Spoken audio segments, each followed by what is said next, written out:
So, a year ago, I did a book review of the Killing Jesus book because almost nobody on the internet actually gave it a bad review. So, I wanted to give it a unbiased, fair and balanced review. I was a little cruel to it because parts of it were inaccurate. And now, a year later, they've made a movie, and I'm going to review Killing Jesus, the movie. After watching the film, I'm going to watch the film now, and I'm going to review it as a moderate Christian with some liberal leanings. Yeah, so I'm going to watch it, and then I want to review it. I'm not going to show clips from it, though, because they seem to have taken everything. Anybody try to put any clips on it, they've taken them off the internet. So the Fox people and the NatGeo people don't want an actual review with the clips from the movie online, which is interesting. No wonder how that, how it's biggest NatGeo movie. That's interesting. Anyway, here we go. So this is the first hour of Killing Jesus. Yeah, then we'll watch another hour. So, okay, the review, and then commentary might follow with other characters. So, okay, this is the first hour. And I've taken some notes. That's the first hour here. Okay, the largest glaring oddity of Killing Jesus the movie is that there are no miracles in the Killing Jesus movie thus far. There are signs and wonders, but no miracles. Very Catholic version of Killing Jesus. And some critics were saying he's a Tea Party Jesus. No, he's not Tea Party. No, but they do try to throw in a little bit of that, and it's in the book. They got it from the book. But yeah, Martin Dugard's book with Bill O'Reilly was trying to be a political allegory about the Republicans and the Democrats, even though it's completely not. If anything, Jesus would have been a liberal Democrat. Flamingly very liberal Democrat, and everyone else would have been the Republicans. Therefore, so. But in this version of it, which is a little like the Cleopatra book too, it's unrelated. It definitely has O'Reilly's fingerprints all over it, but it also has this odd acting. The only thing I'll say that works for it is the set pieces and the costumes are really good. The casting of olive-skinned to brown-skinned people from Palestine and Israel, it totally makes sense they would do that. That's good. However, making everybody that seems to want to follow the main characters kind of seem like a dummy is kind of condescending. And it's all over the movie, and that's messed up. Yeah, and we've got some bizarre costuming right away. We've got some bizarre posturing. We've got King Herod, played by Kelsey Grammer. I don't know any of the other actors really, but Kelsey Grammer was the guy from Cheers, and also Beast on X-Men. And here he's playing in a very, very bad gray drag wig. Well, he looks really bad. He's got the drag wig. He's playing the evil king who in this version of the story, and I don't know what historical story they were reading, but it wasn't the Bible. Maybe it was one of the Apocrypha, that all Herod's thing about the babies and all that was just from a hallucinogenic dream that he had, apparently. He had a vision, and it freaked him out, and he was like, ooh, maybe I should go and kill babies. That was his motivation from a weird, whacked-out dream. So, my throne's going to be taken over. That's kind of literally what he did as a bad guy. But there was more to that. That without the Magi, or the wise men from the east, from Iraq, you don't have the virgin birth and all that. You don't have the star and all that. You have none of that. And that's not Catholic. That's actually atheist. And, well, it goes from agnostic to atheist. It wavers between the two. And I'm not knocking that version of the religion there. I'm just saying that that's an atheist conceit. That there's no God and no miracles and everything just happens because it's a sign and or a metal thing or something. That's what they go for. So that's just really strange. Apparently, the people that made this movie were under the bizarre impression that, well, since in that time period women were subservient to the men, let's make all the men jerks. Let's make them dicks. Let's make even Joseph a dick. And let's make him like running around going like, oh no, you're behind me and stuff, and oh, there's no donkey or the inn or any of that. They left that out. They don't even show that part. They don't show the miracle of the virgin birth. That's Catholic. They should show that. Because otherwise there's no Virgin Mary. Joseph doesn't have any other children. They left that out because the Catholics don't like that. However, they went like... However... wow, it's a mess.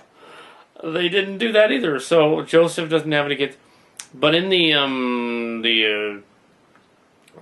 Christian Bible, a lot of the translations, they do mention Jesus' stepchildren from Mary and Joseph. She had other kids after Jesus. So yeah, they're there. Elizabeth is confusing in it. Elizabeth is just mentioned as John the Baptist's mother. Doesn't appear to be old enough to be the part, and then later on looks old enough to be the part. So it's confusing. Okay. Or when Herod's son is really evil and his wife. Really, really, really over the top evil. Like if he had a handlebar mustache, he would have twirled it. And yeah, and then of course, because yeah, the Roman tax thing, the government thing, the conspiracies in the story seem to be of that same caliber. This is where they put the political Tea Party stuff. Apparently the Romans, not the Jesus character, the Romans and the Sadducees are the Tea Party, basically, in this story. They aren't in the Scripture. There's nothing in the Scripture that says the Romans were even remotely the Tea Party. Okay, that's just stupid. Or anything like that, because they wouldn't have been there 2,000 years ago. They didn't act like that. They wouldn't have thought of that. If anything, democracy back then would have been Greek, and that would have been where they would find that. But no, the Rome was not America, and yeah, I can see where the hyper-liberals were confusing that, even in the book. But yeah, Rome, yeah, there's just so many things. Well, let's just look at the overall movie, because there's so many things wrong with the first hour. I'm going to go on. Okay. There was a hilarious scene where two of the bad guys, Herod Agrippa and his wife, were commenting, or actually no, it was actually Pontius Pilate and his wife, commenting on God not existing because he's all around and they can't see him. They just decided to throw in an atheist comment. The atheist. John the Baptist comes off as really, really crazy and having delusions. Because everybody seems to be either delusional, mentally unstable, or possibly just... Everyone is slow. It's like... They come up, and I don't know if it's the acting, or whether it's just that they're... Like they don't know the parts of the scriptures or something, and that maybe that's some of the case. But they don't seem to really be into it. There's a... And, oh yeah, John the Baptist's beard is really fake looking. I don't know if it's real, but it's fake. Okay. More of this sort of psychobabble stuff is present with John the Baptist's... there's no miracles in the story at all, except for the fish part. They're finding the fishes. But it's not really a miracle. It's said that it's a sign. John the Baptist seems crazy and basically tells Jesus what he's supposed to do in the story. In fact, they all tell Jesus what to do in the story. He doesn't actually come up with anything until later on. That's not what happened in the Bible. That's actually heresy. Okay, so he goes out in the desert, but we don't get to see that because that would be miraculous. At first, he goes up to Simon, Aaron and Simon Peter, and he's like, the catching the nets and fishers of men. There's where he gets his idea that, oh, I'm gonna ask you to follow me after we catch some fish. It's like, that's not what happened. I don't know where this story got this from, but the 3 or 4 different versions of the Bible text about the fishes and stuff I've seen, they don't have it written backward like this. And Jesus was already leading them, and it wasn't like, they were just dumb and didn't want to follow, or like, oh, we're mindless, we need to follow him. Like, no, that's not what happened. And then, oh man, this is a mess. There's more political junk, more making the Sadducees and the Pharisees off as some sort of political boondoggle about the current state of affairs in America. I don't know why that's like that, but I'm guessing that's part of it. Was like that in the book, so that's what they did. It's not America, it's ancient Israel. Keep the American politics out of ancient Israel and writing a story. Hey, I know they disguised it as, the Jesus in the temple and stuff, and the money changers and all that. The possessed boy scene was actually done as a Catholic possession prayer thing. So they did include that, but not as a miracle. He was a doctor. He cured him. When they jailed John the Baptist, he's in a prison that looks like something out of the 13th century, and it has big, thick iron bars. And like, where did that come from? They get that from the set from much, much later. They wouldn't have had that like that. This is the end of the Bronze Age, the beginning of the Iron Age, so they wouldn't have had. Wouldn't have had that yet. There's a lot of political speeches, and they seem like they're speeches, not signs. All right, there. That's the first hour of Killing Jesus.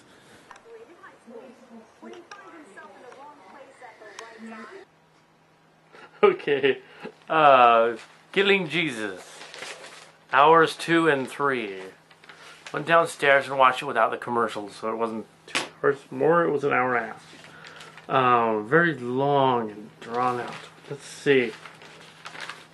So I wrote up some notes here on the last 2 hours of Killing Jesus, the movie. We should call it a mini-series. It's almost 3 hours long. Yeah. We got Judas. And Judas is wearing black throughout the movie, so you know he's the villain. We don't know what he was wearing. The speeches that Jesus makes in the second hour tend to be more like speeches and not advice. Like in the story, they're without the miraculous stuff behind him. There's less of an impact. Like even to the point of like him showing up to do that. They even allude to the temple thing and the knocking over the great den of thieves and all that before it happens, like by an hour, and then they show it. So they like project and foreshadow the stuff that happens later, which doesn't really make any sense that they would do that. I don't know why they did that. And then when they show it, they kind of don't. They just talk about it. They break the fourth wall. The Sanhedrin and the Pharisees in this story appear to be Sadducees and Pharisees and Sanhedrin appear to be acting like Republicans and Democrats, mainly Republican. The Romans appear to be acting like they're Democrats or something. And it's like they wouldn't act like that back then because it's the first century. They wouldn't behave like they were from the United States. That's just really strange. They're not really Tea Party people, but I could see where that one person was getting that from and spreading it all over the net, because they were a little bit like some conservatives might be.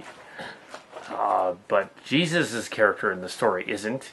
He's rather ineffectual. In fact, he's more like Obama, actually, in the story, than Jesus in the story. So not sure who they're really guys are really rooting for because, yeah, Mark Dugard and O'Reilly wrote the book. And, yeah. They mention Matthew the tax collector. And they reverse how the tax collector Matthew was invited from Scripture. They make it sound like Jesus forced himself to be invited to his house, which is not really what happened. Agrippa's wife. I don't recall Agrippa's wife in the Scriptures being as much of an impact in the story, but she's all over it, and she wants John the Baptist beheaded. I think all she mentions in the Scripture is she wants John the Baptist's head. There's not this big elaborate, like, 20-minute conspiracy thing. She just wants his head because, you know, she likes having a guy's head lying around to be gross. As for the kink stuff that's in the story, I don't know where they're getting that besides those.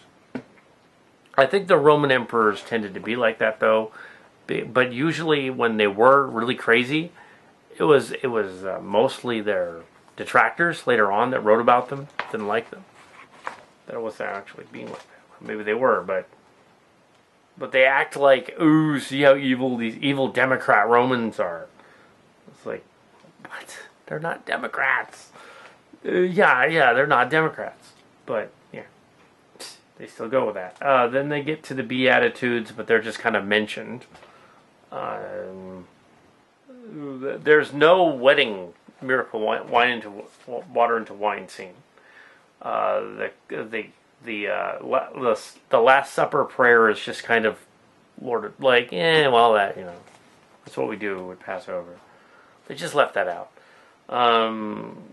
They left the foot washing in though, but that's later. Then they make all this stuff about blasphemy over and over again. That's in there, but the way they do it in here, they imply that in the story they imply that it's all a political rigmarole thing. It's all a political deal. They want these evil guys want to do this to this guy that isn't evil, and it's like, well, he hasn't. The way they structured him, he's not really effective in the story, and the way they set up the bad guys in their little cabal, their little group wants to go and cause everything else to happen. The way they set up the bad guys, they sort of make them ambiguous too, and ineffectual. So I'm not sure what they're getting at, really. The Peter sign is different. There was a sign with a leper. He didn't cure the leper in this version, or anyone else, really, which is really, really messed up. Sanhedrin. Oh yeah, the house of God and the temple thing. They already show him at the temple, and then they show him at the temple again. That would be a continuity error. Yeah, right in the middle of the movie. Let's see. Oh yeah, they sort of changed the adulterous lady thing, which is both in the canon and apocryphal. It may have been added in 380, actually, the adulterous woman, but they went on with that one because they liked that one and added to it. They add a lot of stuff to it. Comment here that the Romans are acting like the taxes and stuff. Higher taxes are the Democrats. So the Romans are acting like Democrats with higher taxes. Which is, so the Romans are evil, and Jesus is supposed to be the Republican guy. I guess that's where they're getting the Tea Party. But he doesn't act that way. In the story, he's ineffectual. In the story, you know, so he's thinking, they want him crucified. What I got out as we closed commenting that the rich people are better and screw the poor is what the rich people were saying in the story. Jesus was for the poor. They just couldn't. They seemed to be baffled at that in the story because O'Reilly's rich and Mark Dugard is rich, and they didn't understand the whole, you know, meek shall inherit the earth deal, even though they mention it. O'Reilly didn't direct the movie, incidentally. He was just. They mention Lazarus's house just offhandedly. Like, he's not in the story. He's not raised from the dead or anything like that. They just go to his house. What? Okay, no miracle. Yep. It's really baffling. They mention the bitter cup that he drinks a lot, but they don't explain it. And it's explained in the Bible what it is. It's the cup that he is to bear. It's a reference to a king with a cup that the cupbearer has to have and all that. It's a reference to that. It's also a reference to like death. Liberals. Okay, I mean, the donkey cult is the liberal donkey. As you see, he's liberal. So if anything, he's a liberal Obama sycophant, actually, in this. More so than a Tea Partier. He's a liberal. He's supposed to be a liberal. Killing Jesus, lol. Yeah, they actually, literally looked at the camera and said, we must kill Jesus. Killing Jesus? Yeah. Let's break the fourth wall yet again. The twisting of the false prophet is put in there to twist it, but that's kind of in there, so that's not so bad. We come to the end of 2 hours.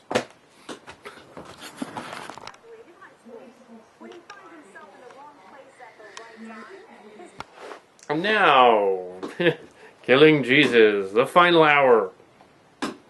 Oh, the weird hats are back. The cousin and the sister and the king.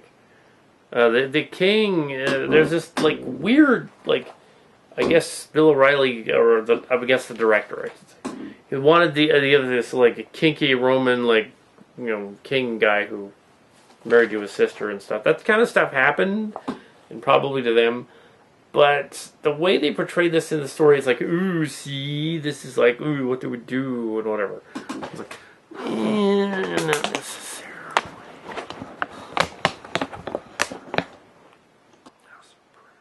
Oh, they did their House of Prayer Den of Thieves thing, except he only talked about it.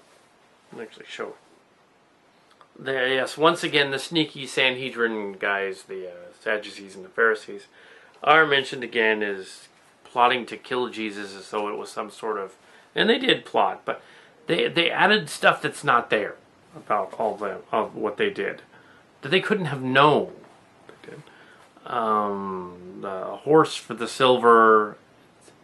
Yeah, okay, Judas betrayed Jesus with the for silver coins, and also some other comeuppance. In this version, there's a horse involved. I'm not sure where they're getting that. Possibly the Book of Thomas from the Apocrypha. And the Book of Judas from the Apocrypha.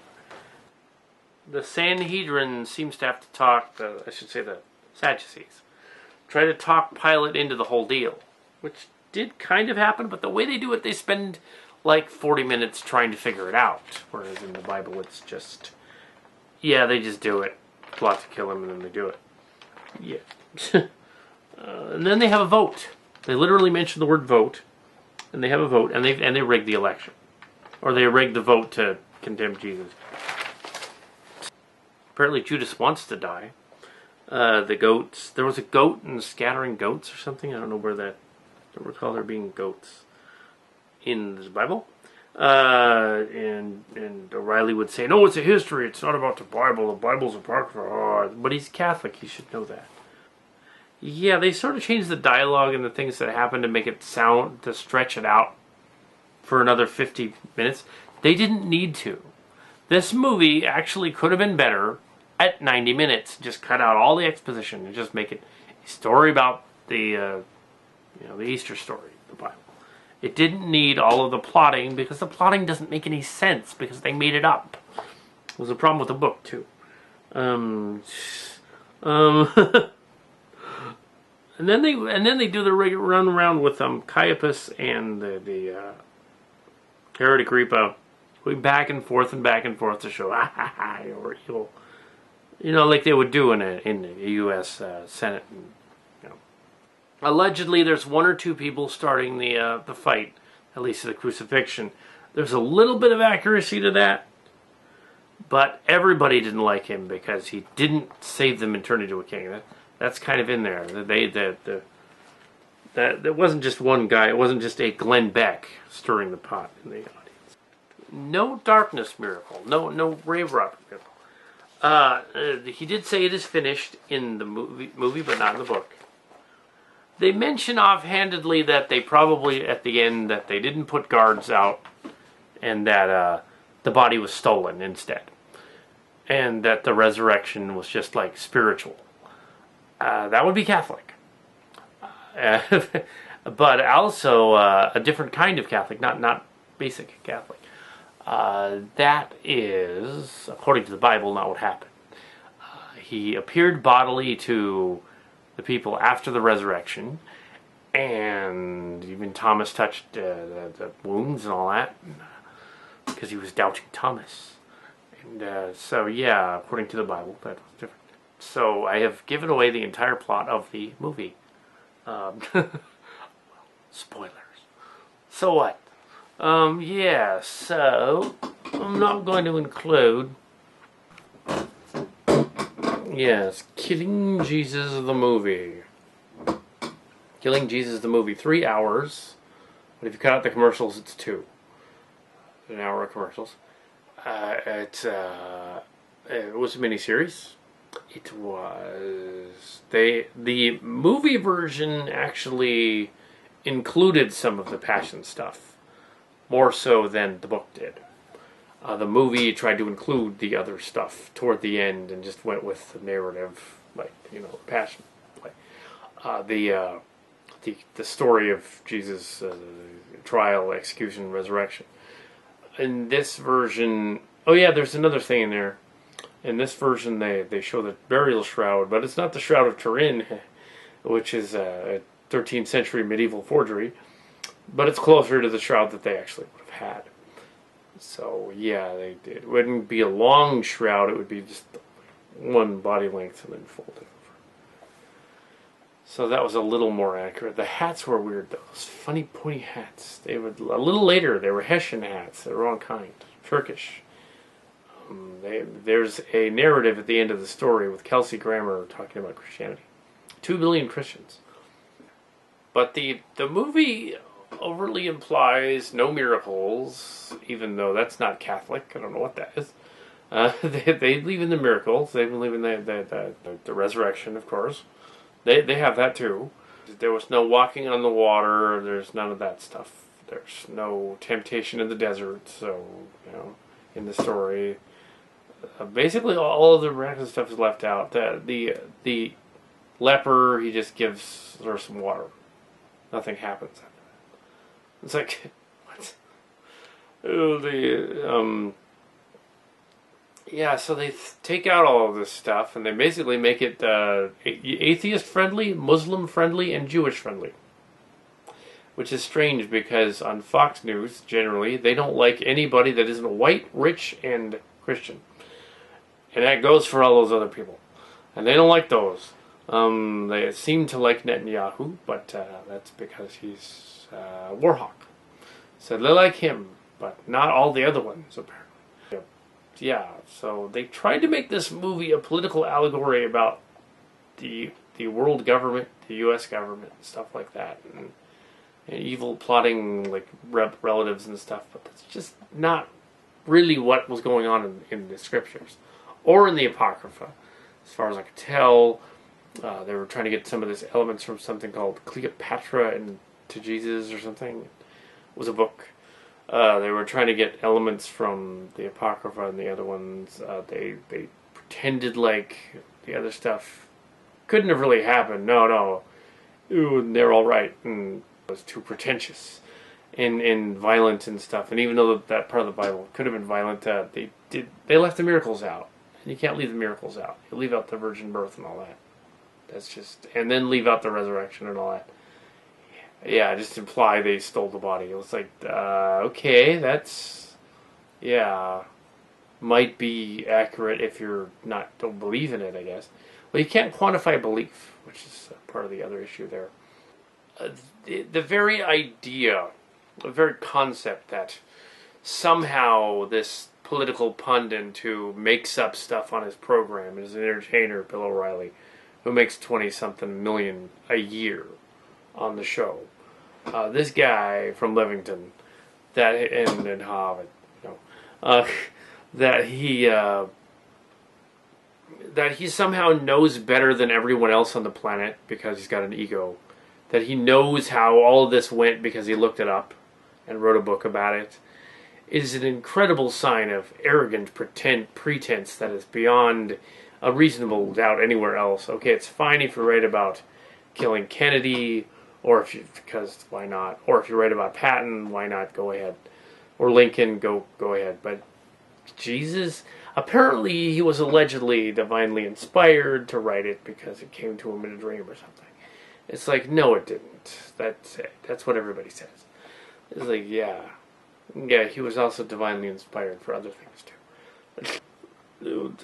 Yeah, this movie was just overlong, very pretentious, political allegory about the U.S. And they mixed the metaphors so you can't tell who's the good guy. I'm assuming Jesus was supposed to be Obama, not a Tea Party, and that Pilate was the Tea Party. Yeah, if anybody was a Tea Party, it was Pilate, or maybe the Agrippa there, Herod Agrippa, Herod the Second. That'd be funny. So with Rome, there's this weird mixture of allegory. I'm not sure what they were doing. It'd be nice if I knew, but it's probably 1/3 of a good movie. They probably just, like, if they just cut out all the extra stuff that they obviously added that isn't true, like a typical Fox broadcast, a typical talking points. If they just cutted that other stuff out and said, okay, Agrippa did this, Pilate did that, they did this, Jesus taught that, and cut that out and put the miracles back in, because otherwise you just have the sort of the dumbed down version of it. And don't make everybody in the street seem like they're stupid, because you get that feeling from it, like none of them would be led if they weren't led there. It's the same thing with they showed the foot washing scene and all that. Yeah, they acted like they didn't know what the foot washing is. Yeah, they would have. That was a custom in the Hebrew culture at the time. That when you went into somebody's house, because people didn't wear a lot of sandals and stuff back then, that the master of the house would have his slaves, servant, wash your feet, wash the feet of the Lord that came in, right? You know. So they acted in the story like, oh my gosh, that's like they had it backward. They were like, oh my gosh, why are you doing that? What it was that Jesus, the wash your feet part, and this is an example of how they got it backward. The reason the apostles freaked out about that was that Jesus was washing their feet. So he was taking that story, the master of the house has to wash the feet, has to have the slave wash the feet. So, but instead of that, he goes into somebody else's house. He's the main guest, so he should get his feet washed, and no one else does, not his apostles. But he turns around and says, "No, I'm going to wash all their feet." See, so it's like, no, you're being the servant. You can't do that. And he's saying, no, he's going to be the servant. So they got that completely wrong. They did address it in the story, though. The director at least put that in there and said the meek shall inherit the earth. There was a scene in the bath chamber where they did that one in there. That wasn't in the Bible either. The bath chamber. The meek shall inherit the earth. No, the rich shall inherit the earth. Ha ha ha ha. The lady with the bleached blonde hair. But yeah, blonde, blue-eyed Roman soldiers. No, Rome. Oh, Jesus. But not resurrecting him, apparently. No, they implied that at the end they stole the body. Yeah. And Joseph of Arimathea, did he have the... I thought Joseph of Arimathea was not the tomb guy, but the other guy. Oh, well. Yeah. Ooh, yeah, the Turin guy showed up. No. Oh yeah, there was a weird oddity before I go. They introduced nuns at the end. They had the lady with the mourning outfit, Mary, and the other Mary show up. And it's probably no coincidence that when their outfits look like nuns' habits a little bit as they're panning away, it's like, wait a second, okay, that's modern. Nuns are relatively modern. That's going back to the Renaissance. That's 1500. That's years and years later. So yeah, a little white thing in her hair, and the nuns, the black. I don't want to get flagged. But killing Jesus is not recommended. I don't know why it's on the thing. I would, if you ever want to watch it, I guess you could stream it and watch only the good parts. However, they left all of the miracles out. And I was just in the Passion Play at the church, so I know. Yeah.